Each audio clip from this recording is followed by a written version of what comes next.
Hey guys, and welcome back to the channel. In today's episode, we're going to be looking at the mysterious disappearance of Malaysian Airlines flight 370. Before we get into the video, do not forget to leave a like, share and subscribe to the channel for more facts about anything and everything.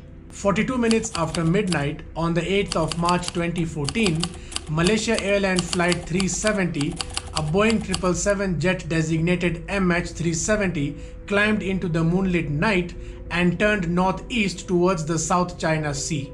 The first officer, Fariq Hamid, was 27 years old and was one flight away from attaining full certification.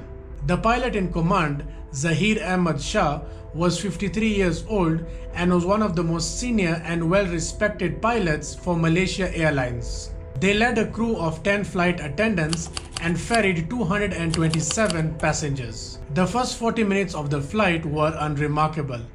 At around 1:19 am, MH370 approached the end of the Malaysian airspace. Malaysian Air Traffic Control radioed to pass the flight off to Ho Chi Minh, after which Zahir replied, "Good night, Malaysian 370. He didn't repeat the frequency, but this was not unusual. It was the last anyone ever heard from MH370. Captain Zahir never checked in with Vietnamese air control, and seconds after the flight crossed into Vietnamese airspace, MH370 disappeared from all radars. All subsequent attempts to contact the aircraft were unsuccessful. What followed was delayed confusion on the part of Malaysian air traffic controllers and the airlines. There was utter shock as officials scrambled to find the aircraft and loved ones waited in Beijing for a flight that never arrived.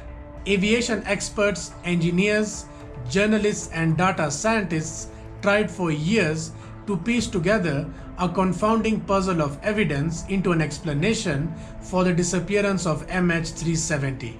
The conventional radar that pings off objects in the sky from the Malaysian Air Force indicated that following MH370's entry into Vietnamese airspace, the flight made a sharp left turn and headed back in a southwestern direction over the Malay Peninsula.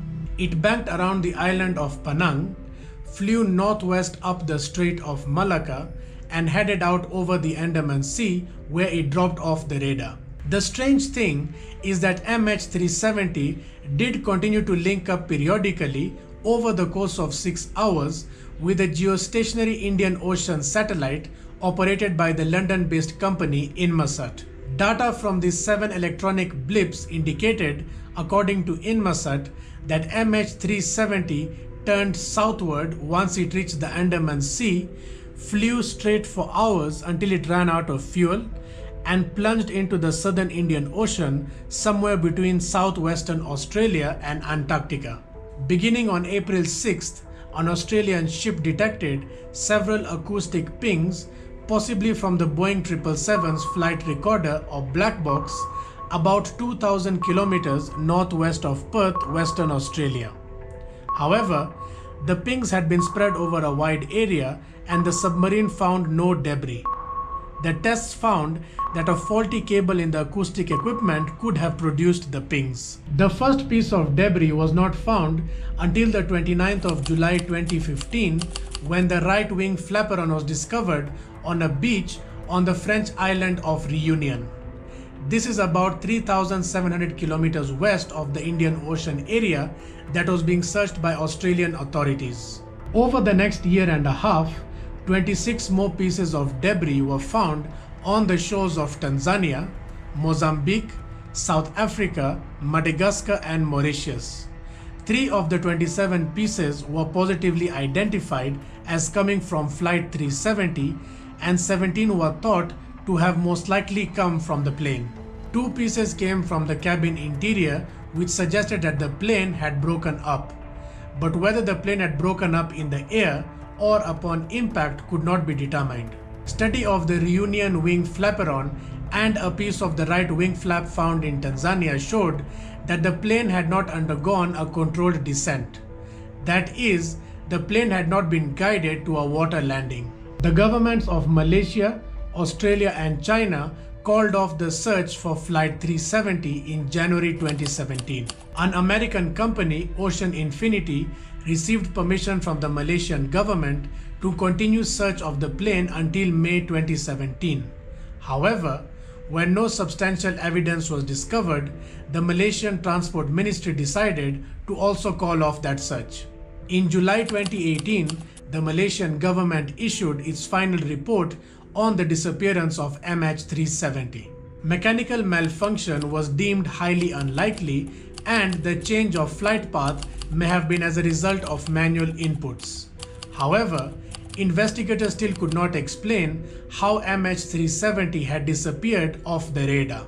Several conspiracy theories have surfaced over the years to try and explain what might have happened to flight MH370. One such theory is that there was a mass murder-suicide plot by Captain Zahir, whose home simulator was found to have mapped a similar strange path to the one indicated by radar and satellite data.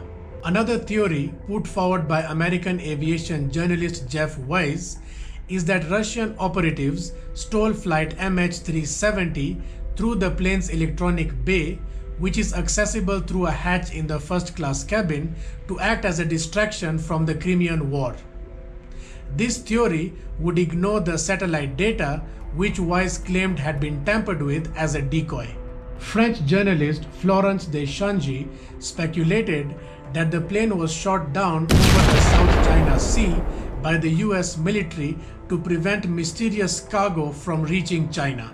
This would suppose that the radar sightings and satellite data collected by Inmarsat, a company that works with governments, was fabricated as part of some cover-up. The disappearance of MH370 remains a confounding mystery despite the multi-nation $200 million search of almost 46,300 square miles of remote Indian Ocean. It is highly likely that the mystery will remain unsolved unless new information comes to light. What do you think happened to MH370?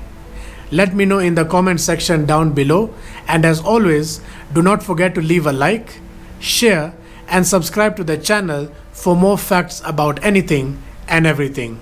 Thank you.